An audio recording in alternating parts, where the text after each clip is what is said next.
কঠিন বলে আমি চুপচাপ হাত গুটিয়ে বসেছিলাম, সেটাও করিনি। ফলে যখন যে দায়িত্ব এসছে সেই দায়িত্ব পালন করার জন্য আমি আপ্রাণ চেষ্টা করেছি।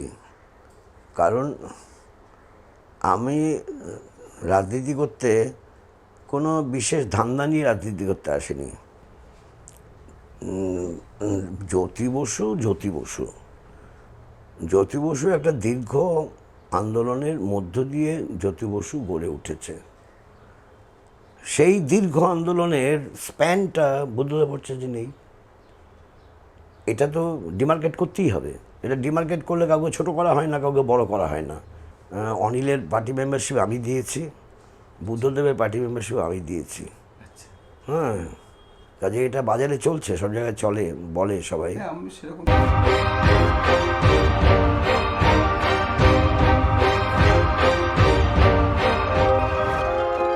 যে পার্টিতে আপনি কিভাবে এলেন? মানে আমরা যেটা শুনেছি যে একদম প্রথম যখন আপনাকে সদস্যপদ দেওয়ার কথা হয় তখন নাকি আপনার মানে বয়স হয়নি বলে প্রাথমিক অবস্থায় সেটা বাতিল হয়ে গেছিল, পর দিতে পারা যায়নি। হ্যাঁ, এটা ঠিকই। পার্টিতে ব্যাপার হচ্ছে, আমাদের প্যারেন্ট হাউসে একবার আমরা যৌথ পরিবার ছিলাম অনেক আগে। আমরা প্রথম থাকতাম হচ্ছে গড়িয়াহাট রোডে, সেখানে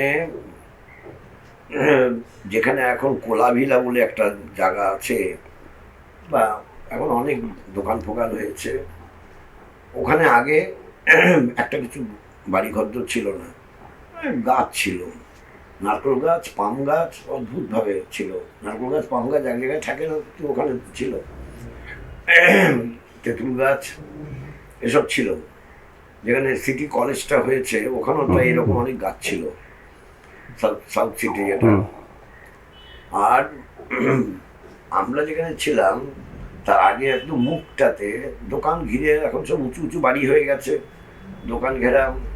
ওখানে ছিল সেন ফার্মেসি, সেনেদের বাড়ি। ওটা ছিল ঠিক 1.5 তলা মতো বাড়িটা। তারপরে ছিল একটা ভ্যাকেন্ট ল্যান্ড, কেউ কিনেছিল, বাড়ি করেনি। তারপরে ছিল বসরা, তারপরে ছিল ঘোষরা, তারপরে ছিল দেনা ব্যাংকের সমস্ত প্লট। দেনা ব্যাংক পরে ফেল করে যায় 1949 সালে দেনা ব্যাংক ফেল করে, 48-49 স্বাধীনতার পরে। ওখানে আমাদের 52 সালে মানে বলা যায় যে একটা সেটব্যাক হয়, যারা ব্যবসা করতেন। সেটব্যাক হওয়ার জন্য 3টে ভাগ হয়ে যায়। আমি কিছুদিন, আমি আমার নদা দুজনে 6 আমার স্ট্রিটে ছিলাম, আর তারপরে বেশ কিছুদিন ছিলাম সাবপেন্ডেন্ট লেনে, তারপর বেলেঘাটায় চলে গেলাম। এখন এই যে পর্বটা গেছে, এই সময় আমি পার্টির বিভিন্ন মিটিং মিছিলে যেতাম। 1952 সালে এটা বেরিয়ে আসার পর পার্টির সঙ্গে যোগাযোগটা হয়। তখন পার্টি 57 সালে আমাকে নির্বাচনের সময় দায়িত্ব দেয়। এটা অনেকে জানে না যে এখন যেটা ভোটার লিস্ট, সেই ভোটার লিস্ট এখন তো অনেক ভাষায় হয়, তখন হিন্দিতেও হতো না, তখন শুধু ইংরেজিতে হতো। 1952 সালে শুধু ইংরেজিতে হয়েছে, 1957 সালে শুধু ইংরেজিতে হয়েছে, 1962 সাল থেকে হিন্দি এবং ইংরেজি এটা হওয়া শুরু হয়েছে। তারপরে আস্তে আস্তে ভারতীয় ভাষায়, মানে বাংলা ভাষাতেও, কিন্তু তার আগে বাংলা ভাষায় হতো না। সমস্যাটা কি? বাংলা ভাষা না হলে কি সমস্যা? একটা বিশাল বস্তি এলাকা ছিল ওই মানে শিবতলা, ওখানে অনেক মানুষ বাস করতেন।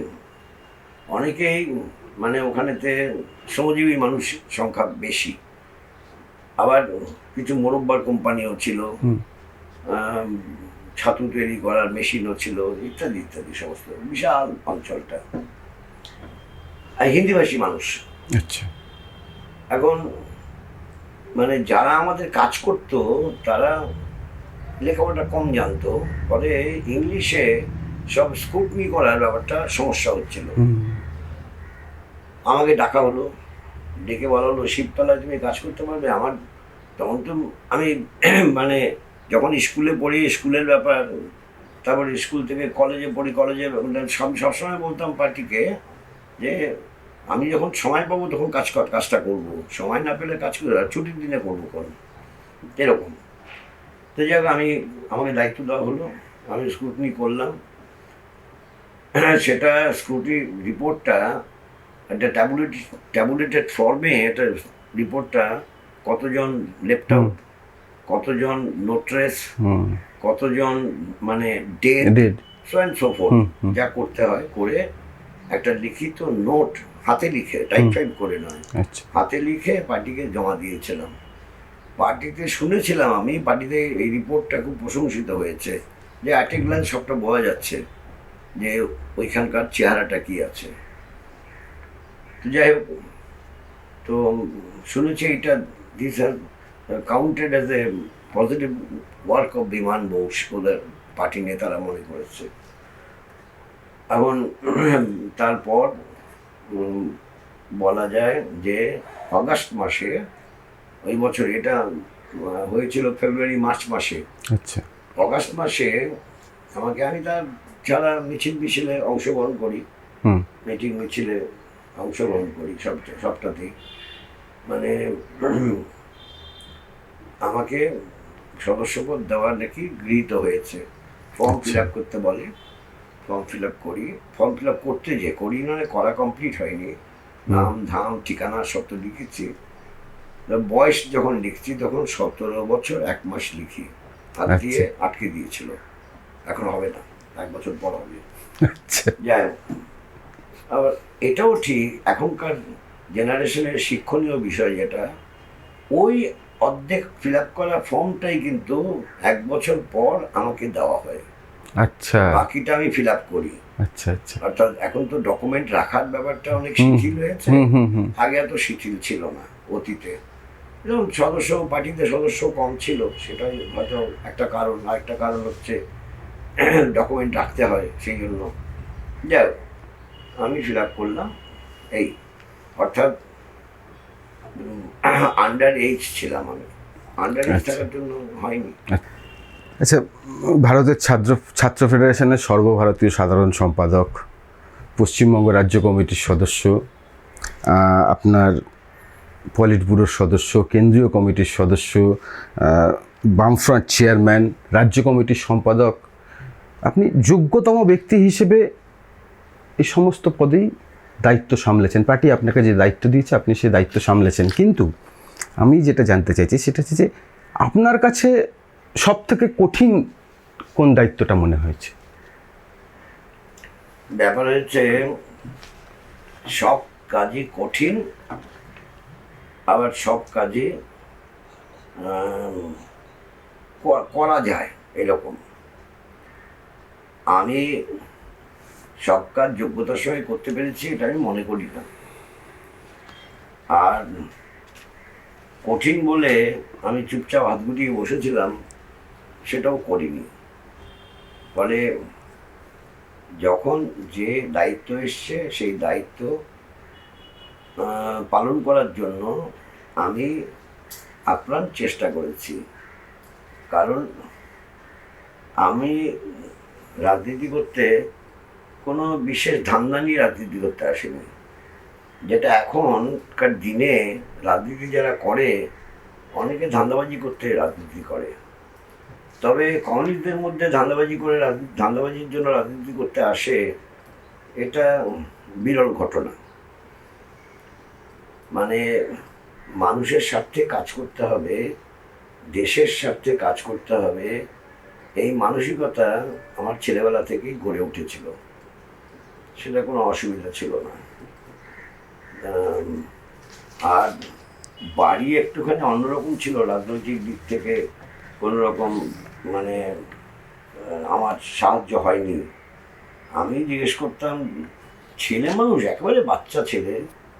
1949-এ আমি দেখছি কিছু লোক ছুটছে, পাজামা পরা, উষ্ণ চুল, কাঁধে ব্যাগ, একজন দুজন ধুতি পরাও আছে, প্যান্ট পরা আছে, হ্যাঁ, 9-10 জন ছুটছে গড়িয়াহাটার মোড়ে, আর বলছে ये आजादी झूठा है भूलो मत।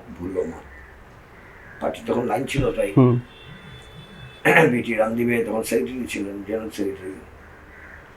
তো আমি এটা শুনেছি, বাচ্চা ছেলে কানে যা শোনে তা তো বুঝতে না পারলে, আমি তো এই আজাদি ঝুটা হয় ভুলো মত মানেটা কি আমি জানি না। তখন আমি কিছুই জানি না। এটা বাড়িতে জিজ্ঞেস করেছি, মার খেয়েছি আমি, বললাম ওগুলো চল মেরে দে। তুই কোথার থেকে এসব নিয়ে আসিস বলতে কি? হ্যাঁ, এসব কি আজাদি ঝুটা হয় ভুলো মত কি কোথেকে শুনেছিস? আমি বললাম কতগুলো লোক ছুটতে যাচ্ছিল, পুলিশ ধাওয়া করেছে আর ছুটছিল তারা। হ্যাঁ, এরকম মানে কেন আমাকে মারলো আমি তো উত্তর পাচ্ছি না। বলে মানে ব্রুট করেছি যে এটা, মানে এরকম এসব বিষয়গুলো বাড়ির প্রতি আমার মানে আকর্ষণ বাড়ানোর থেকে বিকর্ষণ তৈরি করতে সাহায্য করেছে। বাচ্চা ছেলে তাদের বোঝানো উচিত ছিল। আমি যদি তাদের পজিশনে থাকতাম আমি তো তাদের বোঝাতাম বাচ্চাকে। হ্যাঁ, ওরা প্রশ্ন করেছে, উত্তরটা দেওয়া উচিত। আমাকে মাস্টারমশাই আমাকে বুঝিয়েছিল, মাস্টারমশাই উত্তর চেয়ে মাস্টারমশাই উত্তর দিয়েছেন। তিনি ছিলেন হচ্ছে আবার মানে উপেন্দ্র কিশোর রায়চৌধুরীর ভাই সুবিমল রায়চৌধুরী, আচ্ছা, সত্যজিৎ রায় কাকু, আচ্ছা, তিনি আমাকে বুঝিয়েছিলেন বিষয়টা এবং কমিউনিস্ট পার্টির কথাও বলেছেন। আমি তখন পরিষ্কার হলাম। আচ্ছা, আপনি তো সক্রিয় রাজনীতি থেকে সরে দাঁড়াননি, এখনও আমরা দেখতে পাই যে কোনো মিটিং মিছিল কর্মী সভা সমস্ত কিছুতে প্রথম সারিতে আপনি ওটা অন্য উদ্যম, আপনি হাঁটছেন, দীর্ঘ রাস্তা ধরে আপনি হাঁটছেন অক্লান্তভাবে, অথচ পলিট ব্যুরো থেকে স্বেচ্ছায় সরে দাঁড়িয়েছেন কেন? এটার প্রশ্ন যে পার্টিতে আমাদের কোনো নিয়ম নীতি আছে। পার্টিতে অতীতে নিয়ম ছিল পিবিএম মানে হওয়ার বয়সটা থাকবে হচ্ছে 80 পর্যন্ত। আর আমরাই ঠিক করেছি মানে আমরা পিবিতে থাকার সময় যে এরপর এটাকে লোয়ার ডাউন করতে হবে, কারণ এখন লাইফ স্প্যানটা বেড়েছে। সেই জন্য আমরা লাইফ স্প্যান বেড়েছে কিন্তু কাজের ক্ষমতাটা, লাইফ স্প্যান বাড়লেও কাজের ক্ষমতাটা যে খুব বেড়েছে সব ক্ষেত্রে সবার ক্ষেত্রে তা না। তাই ইয়াঙ্গার জেনারেশনকে, কারণ ভারত কিন্তু এখন মানে পৃথিবীর বড় দেশগুলোর মধ্যে সব থেকে বেশি ইয়াঙ্গার জেনারেশন হচ্ছে ভারতে। এইটা হিসেবটা গণ্ডগোল করলেই অসুবিধা হবে। ভারতে এখন মানে বলা যায় যে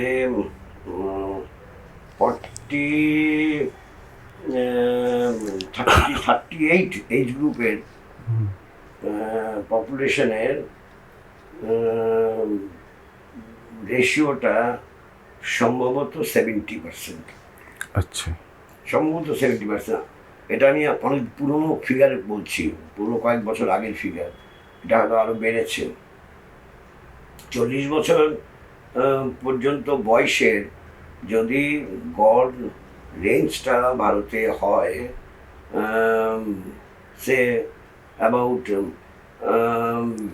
80%, 79%, তাহলে সমাজের বিভিন্ন অংশের মানুষের মধ্যে, এমনকি রাজনীতি করা মানুষের মধ্যেও সেটা থাকবে।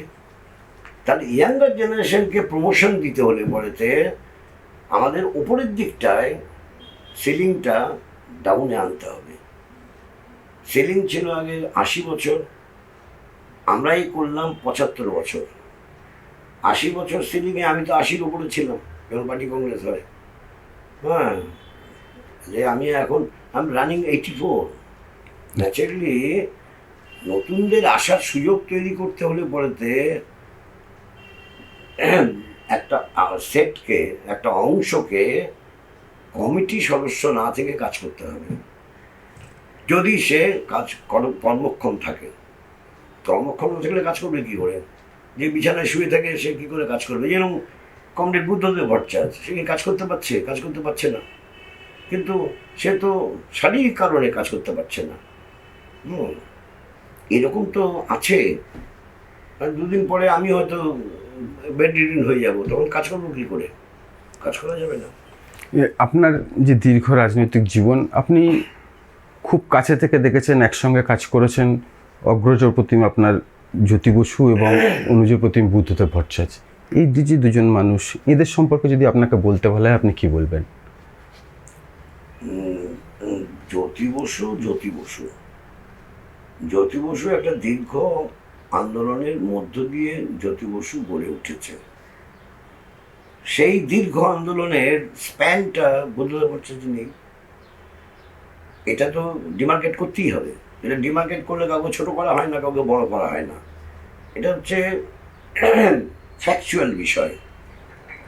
জ্যোতি বসু তিনি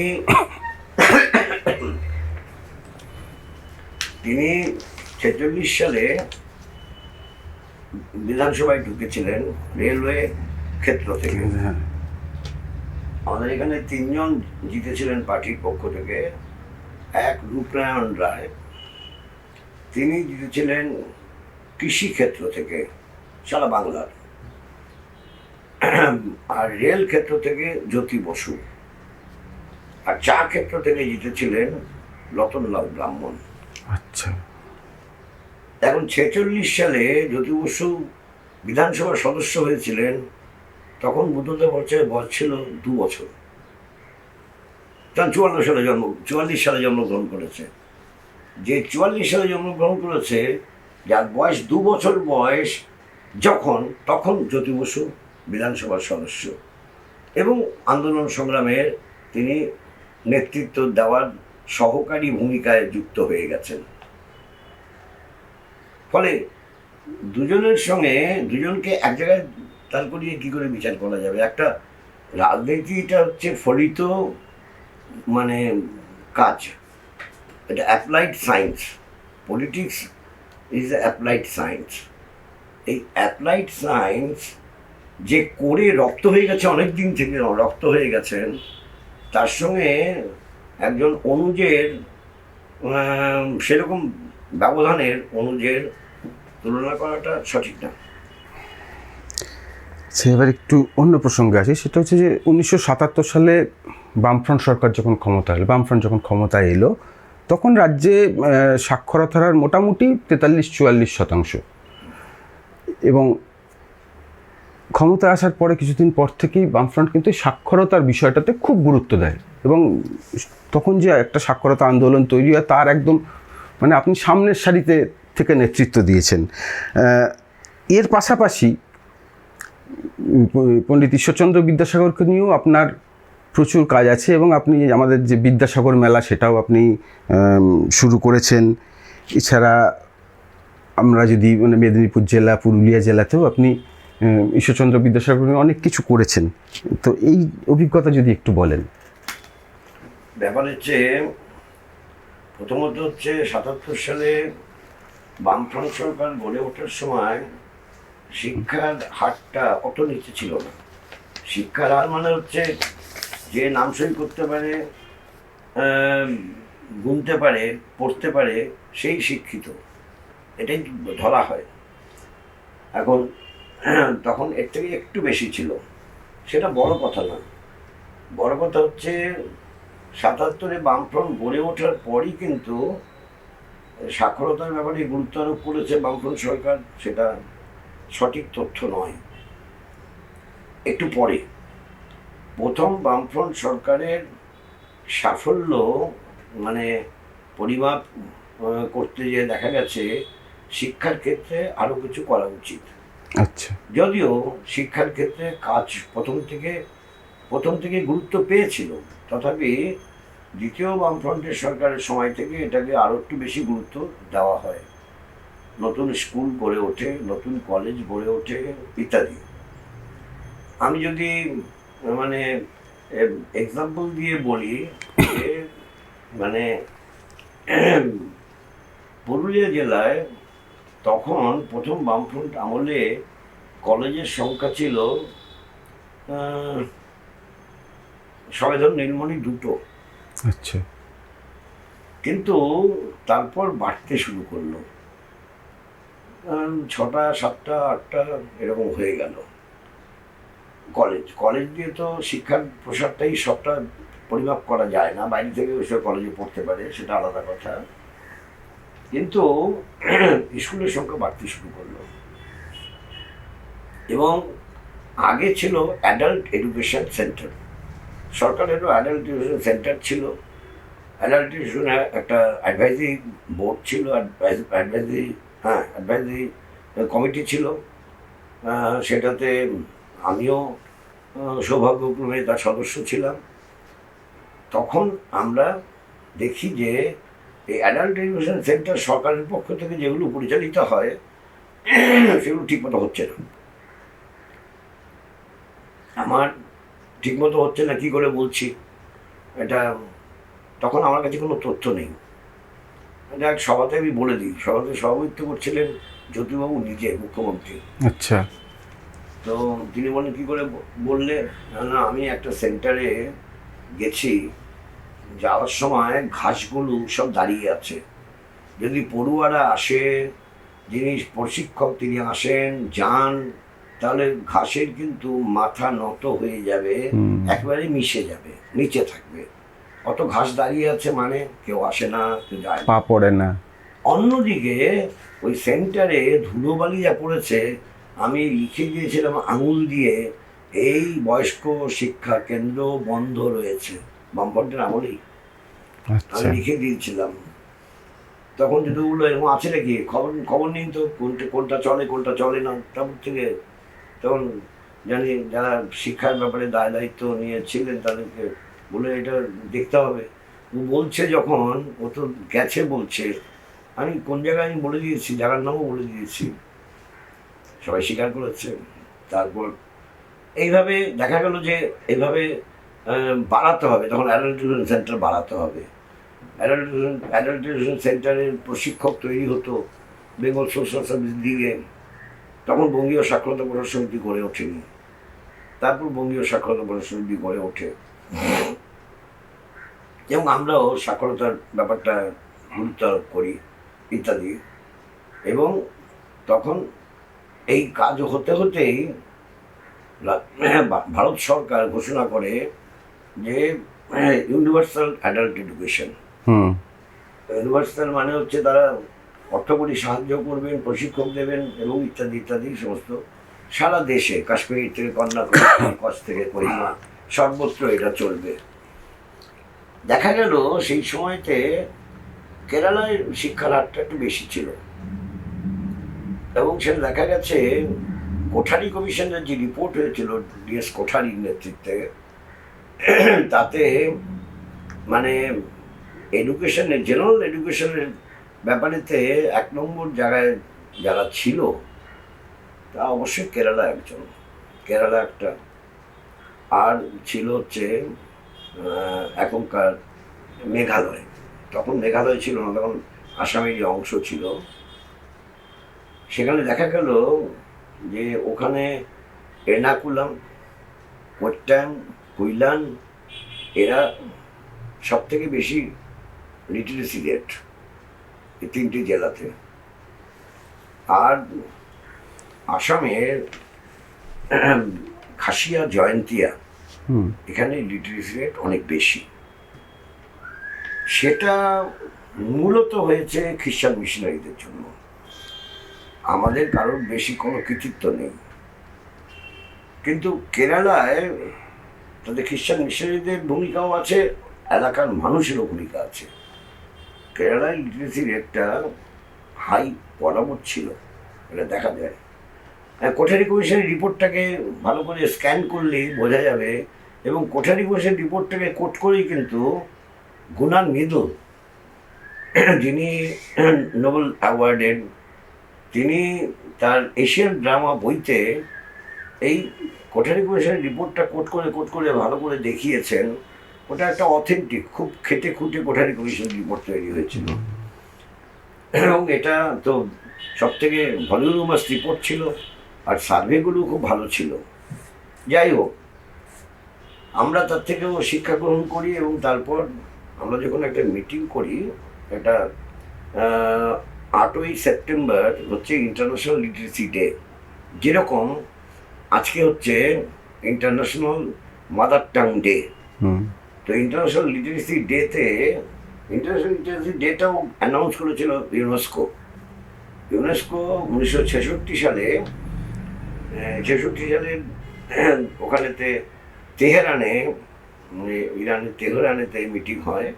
সেখান থেকে ডিক্লেয়ার করে অমুক দিন 8 September will be the international literacy day. আমরা এরকম ইন্টারন্যাশনাল লিটারেসি ডে পালন করতে যে যুব কেন্দ্রে একটা সেমিনার করেছিলাম। সেমিনার করে সেখানে মানে অনেক মানুষজনকে ডেকেছিলাম, এমএলএ এমপি যেমন ছিল, বিশিষ্ট শিক্ষাবিদ এরাও ছিলেন। আমার এখনো মনে আছে, আমি বললাম যে আমাদের একটা সংস্থা করতে হবে, যদিও একটা সংস্থা আছে, সেই সংস্থা মানে নিরক্ষরতা দূরীকরণ সমিতি, পার্থ সেনগুপ্ত তার সেক্রেটারি ছিল।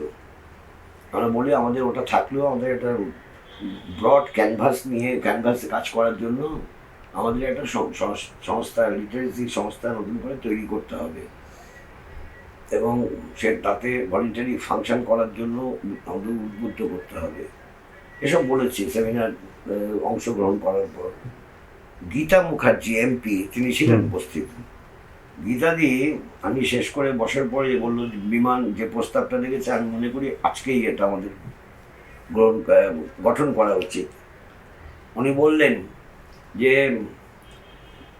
বিমান দায়িত্ব নিক সম্পাদকের পদ, আর জ্যোতি বুসকে সভাপতি করা হোক। হ্যাঁ ও গীতাদি, এইভাবে তো হয় না, মানে একটু আলোচনা করি আমরা সবাই। আমি আপনাদের সঙ্গে কথাবার্তা বলবো, সবার সঙ্গে কথাবার্তা বলবো।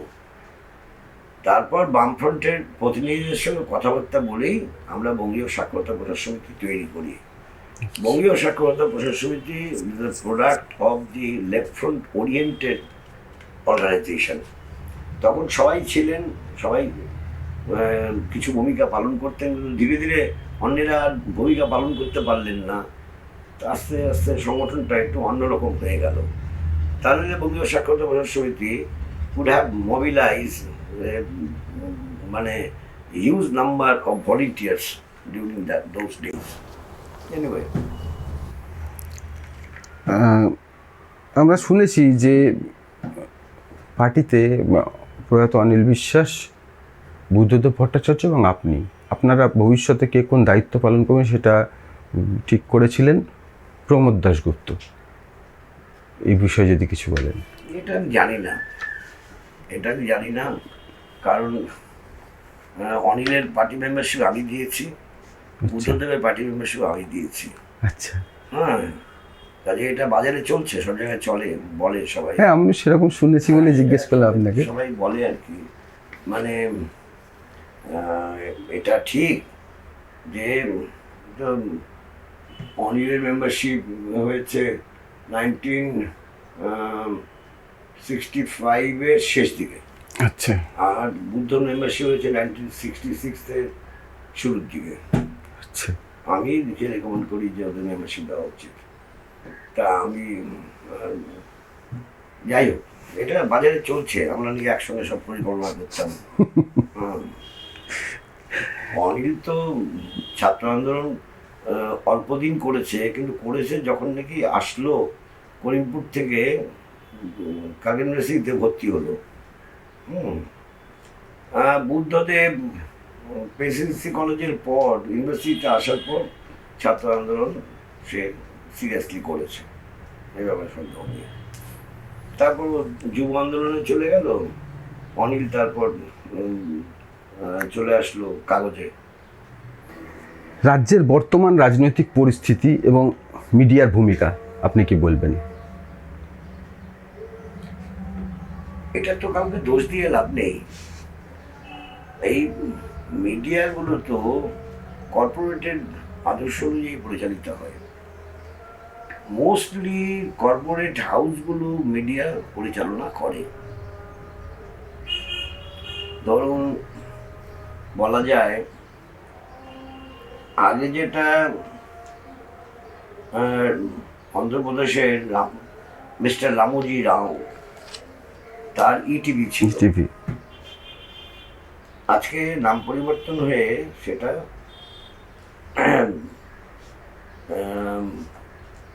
18 কি বাংলা বলে নাকি, news 18 news 18 Bangla, news 18 Bangla. Malik mister Ambani and company. আমি আর এরকম দড়ি ধরে সব জায়গায় যাওয়ার পক্ষপাতী না। ফলে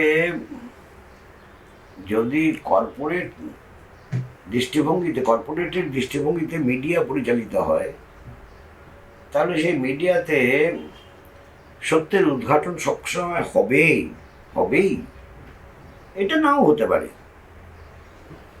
আর একটু তার সঙ্গে রং মেশানো জিনিস থাকতে পারে। এছাড়া বিষয়টা হচ্ছে মিডিয়া ইজ এ বিজনেস। মিডিয়াটা হচ্ছে মাধ্যম ব্যবসা করার, টাকা আয় করার। এখন তার সঙ্গে ব্যতিক্রমী মিডিয়াও আছে। ব্যতিক্রমী মিডিয়া নেই আমি তা বলবো না, ব্যতিক্রমী মিডিয়াও আছে, কিন্তু বেশিরভাগটা যদি একটা বৃত্ত করা যায়, বেশিরভাগটা হচ্ছে বিজনেস, কর্পোরেট দর্শন অনুযায়ী পরিচালনা, এবং তদনুযায়ী কোনটা দেখাবো না ঠিক করা। বিমানদা, আপনার কাছ থেকে আপনি এতক্ষণ ধরে সময় দিলেন এবং অনেক কথা আমরা জানলাম, অনেক জানা কথা সমস্ত কিছু আপনার কাছ থেকে শুনলাম। আপনাকে পিপলস রিপোর্টারের পক্ষ থেকে অনেক অনেক ধন্যবাদ।